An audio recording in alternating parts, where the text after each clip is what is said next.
माननीय सदस्यहरू, प्रतिनिधि सभाको आजको बैठकको कारबाही प्रारम्भ हुन्छ।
माननीय सदस्यहरू, क्रमशः देखिन थालेको जलवायु परिवर्तनका असरहरू देशका विभिन्न स्थानमा हालै आएको अविरल वर्षाका कारण भएको धनजनको क्षति, प्रभावितहरूलाई राहत, उद्धार तथा पुनर्स्थापना लगायतका विषयहरू, आम जनजीविकाका विभिन्न समस्याहरूका साथै समसामयिक महत्त्वपूर्ण विषयहरूमा सदनमा छलफल गरी समस्या समाधान गराउनु सदन एवं माननीय सदस्यहरूको प्रमुख जिम्मेवारी भएकोतर्फ गम्भीरतापूर्वक मनन गर्न आग्रह गर्दै सदनको नियमित अवरोधलाई अन्त्य गरी सभाको बैठकलाई सहजतापूर्वक सञ्चालन गर्ने वातावरण बनाउन म माननीय सदस्यहरूलाई अनुरोध गर्दछु।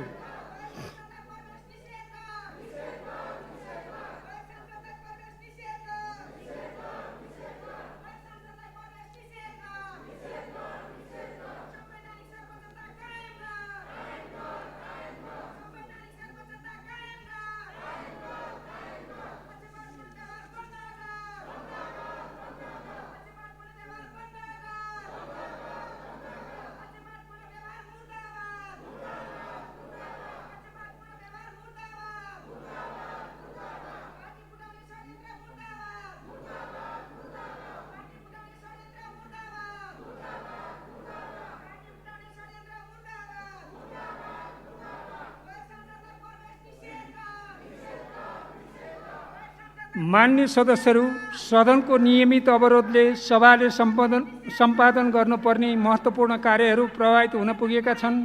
संसदका कार्यहरू प्रत्यक्ष रूपले आम सरकारका विषयहरू हुने भएकाले यस्ता अवरोधहरूमा नियमितता देखिनुले राम्रो सन्देश प्रवाह गर्दैन। यसप्रति संवेदनशील एवं सचेत हुन तथा बैठकलाई सुव्यवस्थित सञ्चालनका लागि सहयोग गर्न अनुरोध गर्दछु।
मान्य सदस्यहरू, नेपालको संविधानको धारा 105 को प्रावधान लगायत प्रतिनिधि सभा नियमावली 2075 को नियम 6 को उपनियम 6 तथा नियम 21 को खण्ड ख, ग र घ का प्रावधानहरूप्रति पुनः ध्यानाकर्षण गराउँदछु।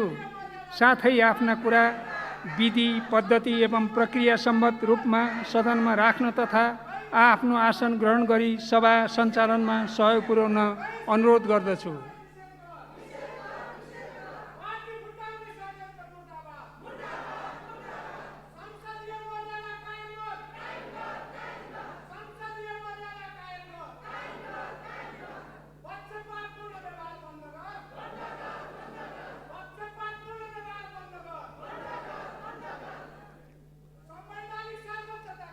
मान्य सदस्यहरू, सभाको बैठकको नियमित अवरोधको कारण आम जनमानसमा संसदप्रति निराशा हुन सक्नेतर्फ हामी सबै सचेत हुन जरुरी छ।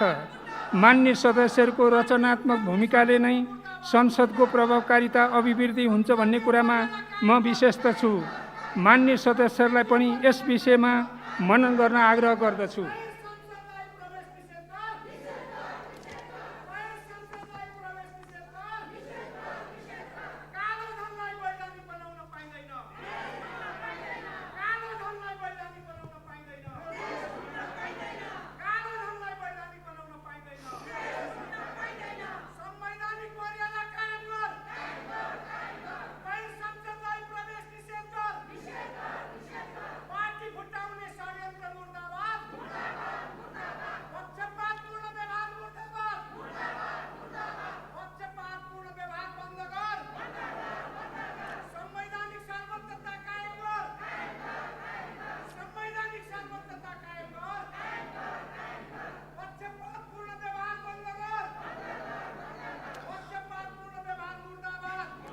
सर्वप्रथम राष्ट्रपतिको कार्यालयबाट पत्र प्राप्त हुन आएको छ। सो पत्रको ब्यौरा म पढेर सुनाउँछु। सम्माननीय राष्ट्रपति श्रीमती विद्यादेवी भण्डारीज्यूले मौजूदा मन्त्री परिषदका माननीय उद्योग, वाणिज्य तथा आपूर्ति मन्त्री श्री गजेन्द्र बहादुर हमालले नेपालको संविधानको धारा 77 को उपधारा 2 को खण्ड क बमोजिम मन्त्री पदबाट राजीनामा दिनुभएकोले सम्माननीय प्रधानमन्त्रीजीको सिफारिसमा उद्योग, वाणिज्य तथा आपूर्ति मन्त्रालयको कार्यभार सम्माननीय प्रधानमन्त्री श्री शेरबहादुर देउबाज्यूले सम्हाल्ने गरी तोक्नु भएको बेहोरा अनुरोध गर्दछु। मिति 2078-6-25 तोयनारायण गेवाली सचिव। मान्य सदस्यहरू, अब सम्माननीय प्रधानमन्त्रीको तर्फबाट माननीय कानुन, न्याय तथा संसदीय मामिला मन्त्री श्री दिलेन्द्र प्रसाद बडुलाई नेपालको संविधानको धारा 294 बमोजिम राष्ट्रिय दलित आयोगको वार्षिक प्रतिवेदन आर्थिक वर्ष 2077-78 पेश गर्न अनुमति दिन्छु।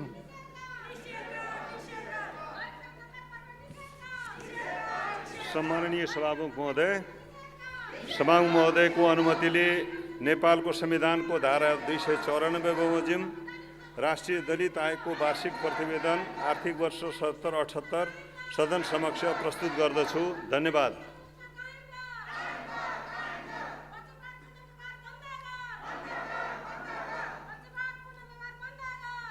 मान्य सदस्यहरू, प्रतिनिधि सभा नियमावली 2075 को नियम 210 को उपनियम 4 बमोजिम विविध कारणले लगातार 10 वा सोभन्दा बढी बैठकमा अनुपस्थित निम्नलिखित मान्य सदस्यहरूको अनुपस्थितिको सूचनाहरू सभाको स्वीकृतिको लागि प्रस्तुत गर्दछु।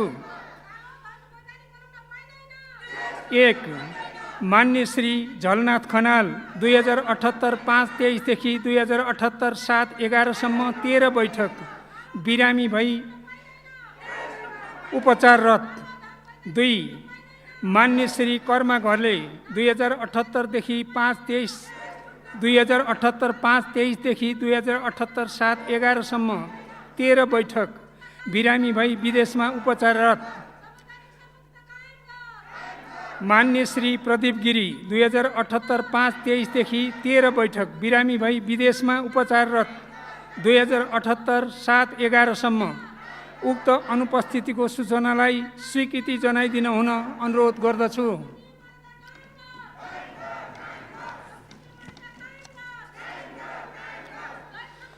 उक्त अनुपस्थितिको सूचनाहरूलाई सभाले स्वीकृति जनाएको घोषणा गर्दछु।